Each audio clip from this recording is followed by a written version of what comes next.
All right, if you are gearing up for that AWS AI Practitioner certification, you have come to the right place. Today, we're going to break down how to evaluate foundation models. This is an absolutely critical skill not just for the exam, but for pretty much any AI project you'll ever work on. I mean, this is the big question, right? You log into Amazon Bedrock and there are all these incredible, powerful models. How in the world do you pick the best one? Well, it's not about guessing. It's a high-stakes decision, and having a really solid, methodical evaluation process is your key to building AI applications that actually work. So here's our game plan. We're going to build your complete AI Model Quality Inspectors toolkit. We'll start with the big picture tools. Then we'll zoom in on the precision instruments, connect it all back to what actually matters, business value, and then wrap it all up with a clear workflow you can use. Okay, first up in our toolkit, let's talk about the two main ways you can evaluate a model on AWS. You've got automatic evaluation and you've got human evaluation. So you've got two paths you can go down. On one side, there's automatic evaluation. This is where you use another AI, a judge model, to score your model's answers. It is super fast, it's scalable, and it's great. Then, on the other side, you've got human evaluation. This is where you bring in the experts, the SMEs.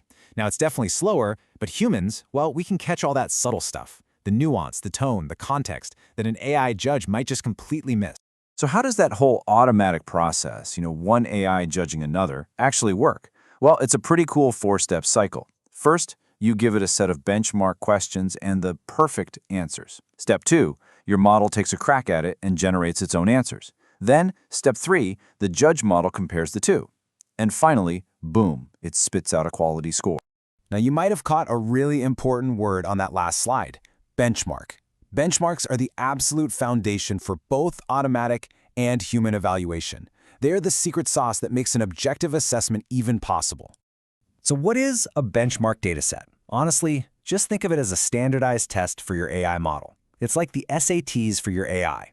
It's a super carefully put together set of questions and prompts that lets you see exactly how your model does under very specific controlled conditions. And what are we testing for with these benchmarks? Well, a whole bunch of things. Of course, there's accuracy. Did it get the right answer? But it also looks at speed, how it scales, and, this is a huge one for the exam, its potential for bias and discrimination. Okay, lean in for this one, because this is a massive exam tip. Benchmarks are your first line of defense. They give you a really fast, low-effort way to check if your model has some hidden biases you need to deal with. It's a non-negotiable part of building responsible AI. Okay, so we have our method, automatic or human, and we've got our standardized test data.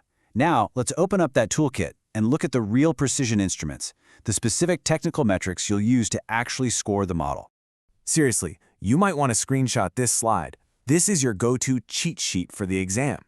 You've got to know these four. ROUGE is your buddy for summarization. BLEU is for translation. BERTScore is for checking the overall quality by looking at the meaning. And Perplexity, that tells you how confident the model is. Let's dig into that a little more. You can think of these metrics in two camps. On one side, you have ROUGE and BLEU. They're basically just word counters. They check how many of the same words or phrases show up in the model's answer and the ideal answer. Then you have BERTScore, which is way smarter. It uses AI to see if the meaning is the same, even if the words are totally different. It's much more advanced. And our last key metric is perplexity. Now, this sounds complicated, but the idea is actually pretty simple. It just measures how surprised the model is by what comes next. A low perplexity score means the model is super confident it's not surprised at all, and that's exactly what you want. So for perplexity, just remember, lower is better. So, getting a great ROUGE score or a really low perplexity score, that feels awesome, right? But here's the thing. Those numbers don't mean anything if they don't actually create real-world business value. This is, without a doubt, the most important check in your entire evaluation. You have to connect those technical scores back to your business goals, because a model with perfect scores that your customers hate or that costs a fortune to run, well, it's basically worthless. And that means you also need to be tracking key business metrics. Things like, are users actually happy with this? Are our conversion rates going up? Is this thing cost effective? These are the numbers that tell you if your AI is truly making the impact you need it to. Okay, let's do a quick recap and pull everything together. We've just built a complete toolkit, a full framework for evaluating any foundation model you're going to use on AWS. And here's how it all fits together. in this simple 4-step workflow. First, you define your goal. Then you pick your method, automatic or human.